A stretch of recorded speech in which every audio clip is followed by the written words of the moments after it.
Hello everyone. So students, हमने कल पढ़ा था एवरेज रेट ऑफ रिएक्शन क्या होता है और इंस्टेंटेनियस रेट ऑफ रिएक्शन क्या होता है। सो आज का जो हमारा टॉपिक है वो है factor affecting rate of chemical reaction. ऐसे फैक्टर्स हमने बताने हैं जो रेट ऑफ केमिकल रिएक्शन को इफेक्ट करते हैं। So there are number of factors which influence the rate of reaction. Some of the important factors are, ऐसे बहुत सारे फैक्टर्स हैं जो क्या करते हैं, रेट ऑफ रिएक्शन को इफेक्ट करते हैं। उसमें से जो कुछ इंपॉर्टेंट फैक्टर्स हैं वो हम डिस्कस करेंगे। जो फर्स्ट फैक्टर है वो है concentration of the reactant species. जो रिएक्टिंग स्पीशीज़ हैं, चाहे वो रिएक्टेंट्स हैं चाहे वो प्रोडक्ट्स हैं, रिएक्टिंग स्पीशीज़ का मतलब रिएक्टेंट्स मिलकर क्या बनाएंगे, प्रोडक्ट बनाएंगे। उनकी concentration, temperature of the system, system का टेम्परेचर क्या है। फिर नेक्स्ट है nature of the reactants and the products. जो रिएक्टेंट्स और प्रोडक्ट हैं उनका नेचर कैसा है। देन है प्रेजेंस ऑफ कैटलिस्ट, जो कैटलिस्ट हम डाल रहे हैं उसका क्या इफेक्ट पड़ेगा। फिर है सरफेस एरिया, देन है एक्सपोजर टू रेडिएशंस। अभी हम सारे फैक्टर्स जो हैं वो एक एक करके डिस्कस करेंगे। जो फर्स्ट फैक्टर है हमारे पास वो है concentration of the reactant species. जो रेट ऑफ रिएक्शन है वो क्या है, डायरेक्टली प्रोपोर्शनल है कंसनट्रेशन ऑफ द रिएक्टेंट्स के साथ। मतलब जो रेट ऑफ रिएक्शन है ROR वो डायरेक्टली प्रोपोर्शनल है किसके, कंसनट्रेशन के। मतलब क्या है कि कंसनट्रेशन डायरेक्टली प्रोपोर्शनल का मतलब ये है कि कंसनट्रेशन इंक्रीज होगी तो रेट ऑफ रिएक्शन भी क्या होगा, इंक्रीज होगा। तो इसका मतलब ये है कि जो रिएक्टिंग स्पीशीज़ हैं अगर हम उनका रेट ऑफ रिएक्शन जो अगर उनकी कंसनट्रेशन इंक्रीज करेंगे तो रेट ऑफ रिएक्शन भी क्या करेगा, इंक्रीज करेगा। If the concentration of the reactants is large the rate of reaction is large. अगर कंसनट्रेशन रिएक्टेंट की क्या है, लार्ज है, कंसनट्रेशन ज़्यादा है तो रेट ऑफ रिएक्शन भी क्या होगा, ज़्यादा होगा। ऐसे जैसे कंसनट्रेशन है रिएक्टेंट्स की, अगर वो डिक्रीज़ होगी तो रेट ऑफ रिएक्शन भी फिर क्या करेगा, डिक्रीज़ करेगा, क्योंकि ये दोनों क्या हैं, अब डायरेक्टली प्रोपोर्शनल हैं। For example, the rate of burning of would depends upon the concentration of oxygen. अगर हम क्या करेंगे, जो वुड की बर्निंग है, लकड़ी की अगर हम जलाएंगे तो उसकी जो बर्निंग है वो किसके ऊपर डिपेंड करेगी, किसकी कंसनट्रेशन के ऊपर डिपेंड करेगी, कंसनट्रेशन ऑफ ऑक्सीजन के ऊपर डिपेंड करेगी। क्योंकि कंबशन का मतलब क्या होता है, किसी भी चीज़ का जलना in the presence of oxygen. तो इस ऑक्सीजन की कितनी कंसनट्रेशन होगी उस पर डिपेंड करेगा कि जो वुड है वो कैसे किस रेट पे जलेगी। A piece of wood burns slowly in air containing about 20% oxygen. एक जो अगर हमारे पास लकड़ी का पीस है, वुड का पीस है, तो वो उस एयर में जिसमें 20% ऑक्सीजन है उसमें क्या होगा, वो स्लोली जलेगी, आराम से जलेगी, but burns rapidly in pure oxygen. लेकिन जब हम प्योर ऑक्सीजन लेंगे जिसमें 100% ऑक्सीजन होगी उसमें क्या होगा, उसकी जो जलना है वो क्या हो जाएगा, इंक्रीज़ हो जाएगा। क्योंकि जो कंसनट्रेशन है वो एयर में जिसमें 20% था उसमें कम थी, 1/5 थी कंसनट्रेशन ऑफ प्योर ऑक्सीजन में जितनी थी। प्योर ऑक्सीजन के कंपैरिजन में जो दूसरी एयर थी जिसमें 20% ऑक्सीजन था उसमें वो ऑक्सीजन 1/5 थी। सो मतलब ये है कि जो रेट ऑफ रिएक्टिंग स्पीशीज़ है वो क्या करता है, जो कंसनट्रेशन है, जो रेट जो है वो किसके ऊपर डिपेंड करता है, कंसनट्रेशन के ऊपर डिपेंड करता है। अगर कंसनट्रेशन ज़्यादा होगी तो हमारे पास रेट भी क्या होगा, फिर ज़्यादा होगा। कंसनट्रेशन ज़्यादा, रेट भी क्या होगा, ज़्यादा। अगर एग्जांपल लेते हैं, जैसे एक और एग्जांपल देते हैं, तो क्या होता है, किसी भी रिएक्शन में जो रिएक्टेंट्स होते हैं वो प्रोडक्ट्स में कन्वर्ट होते हैं।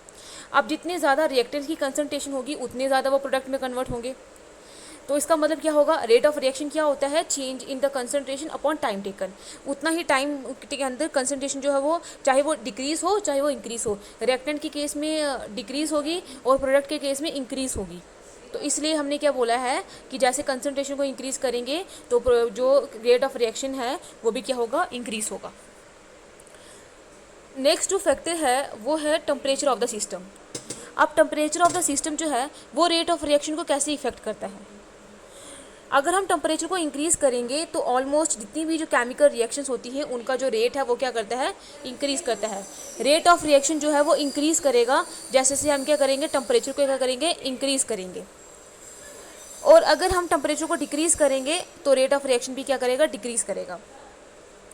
टेम्परेचर के इंक्रीज़ करने पे जो रेट ऑफ रिएक्शन है वो इंक्रीज़ क्यों होता है, क्योंकि टेम्परेचर को जैसे हम इंक्रीज़ करते हैं जो रिएक्टेंट्स के बीच में जो कोलिजन होती है, जो आपस में आके ज़्यादा टकराते हैं, कोलिजन क्या हो जाती है, इंक्रीज़ हो जाती है। रिएक्टेंट के बीच में कोलिजन जो है वो इंक्रीज़ हो जाएगी। मतलब वो क्या है कि जो रिएक्टेंट्स होंगे वो आपस में ज़्यादा टकराएंगे, ज़्यादा इंट्रैक्शन करेंगे और ज़्यादा रिएक्ट करेंगे और प्रोडक्ट में कन्वर्ट हो जाएंगे, जिसकी वजह से जो रेट ऑफ रिएक्शन है वो क्या करेगा, इंक्रीज़ करेगा।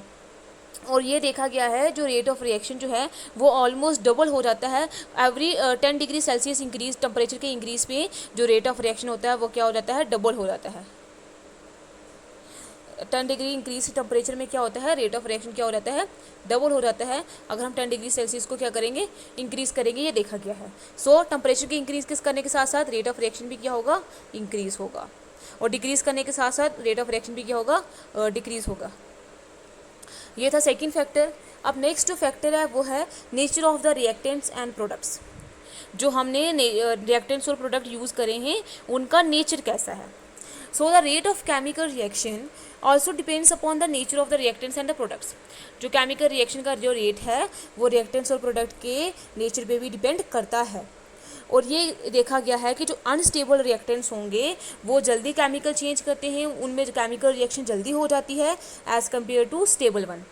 जो स्टेबल होंगे अभी वो ऑलरेडी स्टेबल हैं, तो स्टेबल होंगे तो वो क्या करेंगे, केमिकल रिएक्शन जो है वो शो नहीं करेंगे। लेकिन जो अनस्टेबल होगा वो ऑलरेडी अनस्टेबल है, तो वो क्या करेगा, जल्दी जल्दी से क्या करेगा, किसी दूसरी चीज़ के साथ वो क्या कर देगा, रिएक्ट कर देगा। लेकिन जो ऑलरेडी स्टेबल है वो क्या करेगा, जल्दी से रिएक्ट नहीं करेगा। तो इसलिए हमने क्या बोला है कि जो नेचर है, जो रेट ऑफ रिएक्शन है वो नेचर ऑफ द रिएक्टेंट्स और प्रोडक्ट्स में भी डिपेंड करता है। जो रेट ऑफ रिएक्शन है अगर अनस्टेबल का रिएक्टेंट्स का देखें तो उनका ज़्यादा होगा, वो जल्दी से केमिकल रिएक्शन शो कर देंगे, और क्या होगा, जो स्टेबल वन होंगे वो जल्दी रिएक्ट नहीं करेंगे। एक केमिकल रिएक्शन में होता क्या है, केमिकल रिएक्शन में क्या होता है, सब्सटेंसेस आपस में कंबाइन करते हैं और न्यू सब्सटेंसेस बनाते हैं। मतलब क्या होता है, बॉन्ड ब्रेक, जो ओल्ड बॉन्ड होते हैं, जो पुराने बॉन्ड होते हैं वो ब्रेक होते हैं, टूटते हैं, और जो न्यू बॉन्ड होते हैं उनकी फॉर्मेशन होती है। सो जो रिएक्टिविटी है सब्सटेंस की वो क्या होगी, हम रिलेट करेंगे इसी केस के साथ कि स्पेसिफिक बॉन्ड कैसे ब्रेक होंगे और कैसे बनेंगे और कैसे बॉन्ड्स जो है वो इन्वॉल्व होंगे। फॉर एग्जांपल अगर हम क्या करेंगे, ऑक्सीडेशन करेंगे किसकी, नाइट्रिक एसिड की नाइट्रोजन डाइऑक्साइड में, और वो क्या होगी, वो जल्दी जल्दी से हो जाएगी। वाइल अगर हम ऑक्सीडेशन करेंगे कार्बन डाइऑक्साइड की तो उसमें होगा टाइम लगेगा। कहने का मतलब ये है, अगर हम क्या करेंगे, ऑक्सीडेशन करेंगे किसकी, नाइट्रिक ऑक्साइड की, जब हम ऑक्सीडेशन करेंगे नाइट्रिक डाइऑक्साइड बनाने में, ये नाइट्रिक ऑक्साइड का फॉर्मूला होता है N2। तो ऑक्सीडेशन का मतलब एडिशन ऑफ ऑक्सीजन, जब हम इसमें एडिशन ऑफ ऑक्सीजन करेंगे तो ये जो नाइट्रिक ऑक्साइड है वो नाइट्रोजन डाइऑक्साइड में कन्वर्ट हो जाएगा NO2 में। अब रिएक्शन को बैलेंस करेंगे, यहाँ पे 2 लगा देंगे क्योंकि ऑक्सीजन यहाँ पे 3 है, तो यहाँ पे 4 हो गए, तो नाइट्रोजन को भी यहाँ पे 2 लगा देंगे। So nitrogen oxide, nitric oxide plus oxygen, addition of oxygen करेंगे तो क्या होगा, यहाँ पे नाइट्रोजन डाइऑक्साइड की फॉर्मेशन होगी। लेकिन रिएक्टेंट्स और प्रोडक्ट में एटम्स जो है वो इक्वल करेंगे, यहाँ पे 2 एटम्स से 3 ऑक्सीजन के एटम हो गए, यहाँ पे 2 है तो हम यहाँ पे 2 लगा देंगे, 2 × 2 हो गए 4। लेकिन यहाँ पे नाइट्रोजन में 2 हो गए तो यहाँ पे 2 लगा देंगे। तो नाइट्रोजन जब नाइट्रिक ऑक्साइड से जब उसकी ऑक्सीडेशन करेंगे तो नाइट्रोजन डाइऑक्साइड बनेगी, वो जल्दी से बनेगी एज़ कम्पेयर टू जब हम क्या करेंगे, कार्बन मोनोऑक्साइड की ऑक्सीडेशन करेंगे, उसमें ऑक्सीजन डालेंगे तो क्या बन जाएगा, कार्बन डाइऑक्साइड। तो इसको भी रिएक्शन को बैलेंस करेंगे, यहाँ पे 2 लगा देंगे और यहाँ पे 2 लगा देंगे। तो ये जो ऑक्सीडेशन होगी कार्बन मोनोऑक्साइड की, ये क्या होगी, कम टाइम पे होगी एज़ कम्पेयर टू, आराम से होगी as compared to, slow reaction होगी एज़ कम्पेयर टू जब हम नाइट्रिक ऑक्साइड की ऑक्सीडेशन करेंगे। सो जो रेट ऑफ रिएक्शन है वो डिपेंड करता है कि नेचर ऑफ रिएक्टेंट्स और प्रोडक्ट कैसे हैं। तो जैसे ये जब हम नाइट्रिक ऑक्साइड की ऑक्सीडेशन करेंगे तो वो जो ऑक्सीडेशन है वो क्या होगी, फास्ट होगी as compared to carbon monoxide जो उसकी ऑक्सीडेशन करेंगे वो क्या होगी, स्लो होगी। तो इन दोनों केसेस में जो रिएक्शन है, जो रिएक्टिंग स्पीशीज़ हैं वो एक दूसरे से बिल्कुल सिमिलर हैं। ये भी नाइट्रिक ऑक्साइड है और ये भी कार्बन का मोनोऑक्साइड है। दोनों क्या है, नाइट्रोजन और कार्बन के क्या है, मोनोऑक्साइड है। लेकिन इन दोनों की जो रिएक्शन है, नाइट्रिक ऑक्साइड जो है वो जल्दी जल्दी ऑक्सीडेशन कर देगा और जो कार्बन मोनोऑक्साइड है वो क्या करेगा, स्लो रिएक्शन करेगा। इसलिए जो रेट ऑफ रिएक्शन है वो डिपेंड करता है कि नेचर क्या है रिएक्टेंट्स और प्रोडक्ट का। जो अनस्टेबल होगा वो जल्दी जल्दी से रिएक्ट कर जाएगा, उसका रेट ऑफ रिएक्शन ज़्यादा होगा, और जो स्टेबल होगा उसका रेट ऑफ रिएक्शन क्या होगा, कम होगा। नेक्स्ट फैक्टर है presence of catalyst.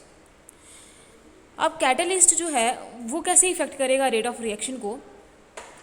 So catalyst एक ऐसा सब्सटेंस होता है जो रेट ऑफ रिएक्शन को क्या करता है, इन्फ्लुएंस करता है, इंक्रीज़ करता है, लेकिन खुद उसमें कोई भी केमिकल चेंज नहीं आता। अगर हम किसी भी रिएक्शन में डालेंगे क्या, कोई भी कैटलिस्ट डालेंगे तो कैटलिस्ट ऐसे सब्सटेंसेस होते हैं जो रेट ऑफ रिएक्शन को क्या करते हैं, इंक्रीज़ करते हैं, रिएक्शन को फास्ट करते हैं, ताकि जो रिएक्शन अगर 10 मिनट में होने वाली है तो वो जल्दी जल्दी से 1 मिनट में हो जाएगी। तो रेट ऑफ रिएक्शन को ये क्या करते हैं, फास्ट करते हैं। लेकिन ये रेट ऑफ रिएक्शन को इंक्रीज़ तो करते हैं, लेकिन खुद इनमें कोई भी केमिकल चेंज नहीं आता है, ये खुद बीच में पार्टिसिपेट, किसी भी केमिकल रिएक्शन में पार्टिसिपेट कैटलिस्ट नहीं करते हैं। सो कैटलिस्ट का क्या इफेक्ट होगा रेट ऑफ रिएक्शन में, ये ऑब्जर्व किया गया है कि जो बहुत सारी रिएक्शंस होती हैं वो क्या होती हैं, इंक्रीज़ हो जाती हैं, उनका रेट ऑफ रिएक्शन इंक्रीज़ हो जाती है, वो फास्टर रेट में होती हैं जब हम उनमें क्या डालते हैं, कैटलिस्ट डालते हैं। मतलब क्या है कि कैटलिस्ट की प्रेजेंस में क्या होगा, कुछ जो रिएक्शंस हैं वो क्या हो जाएगी, उनका वो पहले स्लो हो रही थी, अब उनका जो रेट है वो क्या हो जाएगा, इंक्रीज़ हो जाएगा, वो जल्दी जल्दी से हो जाएंगी। फॉर एग्जाम्पल अगर हम क्या करेंगे, हाइड्रोजन और ऑक्सीजन जो है अगर हम इनका मिक्सचर लेंगे तो ये रूम टेम्परेचर में जो रेगुलर टेम्परेचर होता है उस पर ये रिएक्ट नहीं करेंगे। लेकिन जब हम इनमें कोई कैटलिस्ट डालेंगे, जैसे अगर हम प्लेटिनियम डालते हैं इनके अंदर, तो क्या होगा, इनकी जो रिएक्शन है वो जल्दी जल्दी से हो जाएगी और हाइड्रोजन जो है वो ऑक्सीजन के साथ रिएक्ट करेगा और क्या बना देगा, वाटर बना देगा। लेकिन रिएक्शन किसके प्रेजेंस में होगी, जब प्लेटिनम की प्रेजेंस में होगी। प्लेटिनम यहाँ पे क्या है, कैटलिस्ट है। तो जब भी हम कोई कैटलिस्ट डालेंगे तो वो रेट ऑफ रिएक्शन को क्या करेगा, इंक्रीज़ करेगा। कैटलिस्ट के प्रेजेंस में क्या होता है, रेट ऑफ रिएक्शन जो है वो क्या होता है, इंक्रीज़ होता है।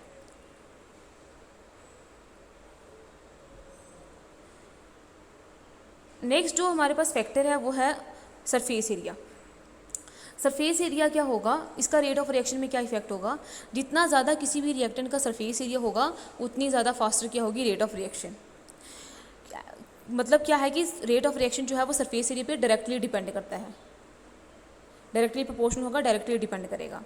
और ये ऑब्जर्व किया गया है अगर कोई रिएक्टेंट जो है वो सॉलिड है, देन द जो रेट ऑफ रिएक्शन है वो उस पर भी डिपेंड करेगा। जब वो सॉलिड जो है वो टूटेगा, जब उसकी सब डिवीजन होगी, उसकी जो स्टेट होगी उसके ऊपर भी डिपेंड करेगा। अगर हम एक जनरल ऑब्जर्वेशन लेते हैं, फाइनली डिवाइडेड सॉलिड्स जो हैं, मतलब जिसमें वो सॉलिड जिसको हमने डिवाइड किया हुआ डिफरेंट डिफरेंट पीसीस में, तो वो ज़्यादा जल्दी रिएक्ट करेगा एज़ कम्पेयर टू जो कि क्या है, अगर हमने एक ब्लॉक लिया हुआ है उसके कंपैरिजन में अगर हमने उसके पीसेस लिए हुए हैं तो वो क्या करेगा, जल्दी रिएक्ट करेगा। ऐसा क्यों होता है, जैसे एक एग्जांपल लेते हैं, अगर हम एक वुडन लॉग लेते हैं, वो क्या करेगा, स्लोली स्लोली जलेगा। बट अगर हम उसको कट करेंगे, जैसे अगर हम एक पूरा सा वुडन ब्लॉक लेते हैं, इसको जलने में टाइम लगेगा, लेकिन जब हम इसके पीसेस लेंगे छोटे छोटे तो वैसे ही क्या करेगा, ये जल्दी जल्दी से क्या कर देगा, जल जाएगा। ये इसलिए होगा क्योंकि इसका जो टोटल सरफेस एरिया होगा स्मॉलर पार्टिकल्स का वो ज़्यादा होगा एज़ कम्पेयर टू जो लार्जर वाला होगा, लार्जर पार्टिकल होगा। तो इसके मतलब क्या होगा कि ये जल्दी जल्दी से जो रिएक्टेंट्स हैं वो क्या हो जाएंगे, आपस में सरफेस एरिया इनका ज़्यादा हो जाएगा और आपस में वो कॉन्टैक्ट में आ जाएंगे और जल्दी से किस में हो जाएंगे, प्रोडक्ट में कन्वर्ट हो जाएंगे। लेकिन जिसका अगर हमारे पास लार्ज साइज़ है तो लेकिन उसका सरफेस एरिया कॉन्टैक्ट में कम आ रहा है तो वो रिएक्टेंट आपस में कॉन्टैक्ट में नहीं आएंगे, तो वो क्या होगा, जल्दी जल्दी से उसकी रिएक्शन नहीं होगी। तो इसलिए हमने क्या बोला है, जितना ज़्यादा सरफेस एरिया कॉन्टैक्ट में आएगा, ग्रेटर द सरफेस एरिया, जितना ज़्यादा सरफेस एरिया कॉन्टैक्ट में आएगा उतनी ज़्यादा जो केमिकल रिएक्शन की जो रेट होगा वो क्या करेगा, इंक्रीज़ करेगा। क्योंकि सरफेस एरिया इंक्रीज़ होने की वजह से क्या होगा, जो हमारे पास रिएक्टेंट्स हैं वो ज़्यादा आपस में कॉन्टैक्ट में आ जाएंगे और वो क्या कर देंगे, प्रोडक्ट में कन्वर्ट हो जाएंगे, तो रेट ऑफ रिएक्शन क्या करेगा, इंक्रीज़ करेगा। लास्ट हमारे पास जो फैक्टर है वो है एक्सपोजर टू रेडिएशन। अब एक्सपोजर टू रेडिएशन का मतलब क्या है, कुछ केसेस में क्या होता है, जो रेट ऑफ केमिकल रिएक्शन है वो इंक्रीज़ होता है जब हम केमिकल सर्टन रेडिएशंस को यूज़ करते हैं। रेडिएशन का मतलब इलेक्ट्रोमैग्नेटिक रेडिएशन या फिर सीधा लाइट बोल सकते हैं।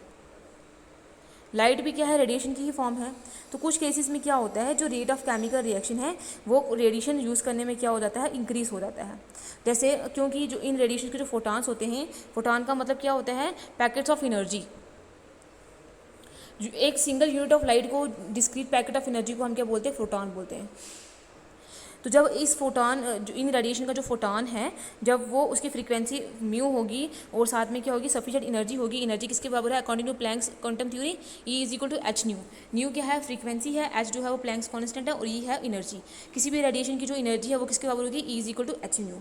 तो कोई भी अगर रेडिएशन जो उसका फोटान होगा, रेडिएशन का मतलब है, फोटान का मतलब है उस रेडिएशन का एक single unit packets of energy, अगर उनकी एनर्जी एच न्यू है तो जब वो किसी भी केमिकल रिएक्शन में पड़ेगी तो वो क्या करेंगे, रिएक्टेंट्स के बॉन्ड को क्या कर देंगे, ब्रेक कर देंगे। और अगर वो रिएक्टेंट्स के बॉन्ड को ब्रेक कर देंगे तो वो रिएक्टेंट्स जो है वो जल्दी से किस में कन्वर्ट हो जाएंगे, प्रोडक्ट में कन्वर्ट हो जाएंगे। सो अगर हम रेडिएशन देते हैं किसी को लाइट की प्रेजेंस में, जो रिएक्शन है वो फास्ट अप हो जाएगी, रिएक्शन जो है वो जल्दी जल्दी से हो जाएगी, तो रेट ऑफ रिएक्शन भी क्या करेगा, इंक्रीज़ करेगा। जैसे अगर हम रिएक्शन लें हाइड्रोजन और क्लोरीन की, वो बहुत आराम आराम से होती है जब हम लाइट की एब्सेंस में, लेकिन जैसे ही हम लाइट को देते हैं, लाइट की प्रेजेंस में क्या होगा, वो रिएक्शन जो है वो जल्दी जल्दी से हो जाएगी। हाइड्रोजन जो है वो क्लोरीन के साथ रिएक्ट करके क्या बना देगा, हाइड्रोक्लोरिक एसिड या HCl। यहाँ पे 2 एटम्स हाइड्रोजन के हैं, 2 एटम क्लोरीन के हैं, तो ये आ जाएगा 2 एटम हाइड्रोजन के और 2 एटम, ये 2 इसके साथ भी है और ये 2 इसके साथ भी है, तो वो क्या बना देंगे, हाइड्रोक्लोरिक एसिड बना देंगे। लेकिन यही रिएक्शन जब हम लाइट की एब्सेंस में कर रहे थे तो वो क्या हो रही थी, स्लो हो रही थी, और जो रेट ऑफ रिएक्शन जो है वो भी क्या कर रहा था, कम हो, डिक्रीज हो रहा था। लेकिन जैसे ही हमने लाइट पास करवाई इस रिएक्शन में, तो इसकी जो स्पीड है वो इंक्रीज़ होगी, मतलब रेट ऑफ रिएक्शन क्या हो गया, इंक्रीज़ हो गया। तो ये हमारे पास कुछ फैक्टर्स थे जो हमने डिस्कस किए हैं जो रेट ऑफ रिएक्शन को इफेक्ट कर रहे हैं। फर्स्ट जो फैक्टर है वो कौन सा है, concentration of the reacting species, second है टेम्परेचर, थर्ड है nature of the reactants and product, फिर नेक्स्ट है प्रेजेंस ऑफ कैटालिस्ट, फिर है सरफेस एरिया, देन है एक्सपोजर टू रेडिएशन। ये सारे जो फैक्टर्स हैं वो क्या करते हैं, रेट ऑफ रिएक्शन को क्या करते हैं, इफेक्ट करते हैं, इंक्रीज़ करते हैं या फिर डिक्रीज़ भी करेंगे। अगर जो इंक्रीज़ करने वाला है वो इंक्रीज़ करेगा, जो डिक्रीज़ करने वाला वो डिक्रीज़ करेगा।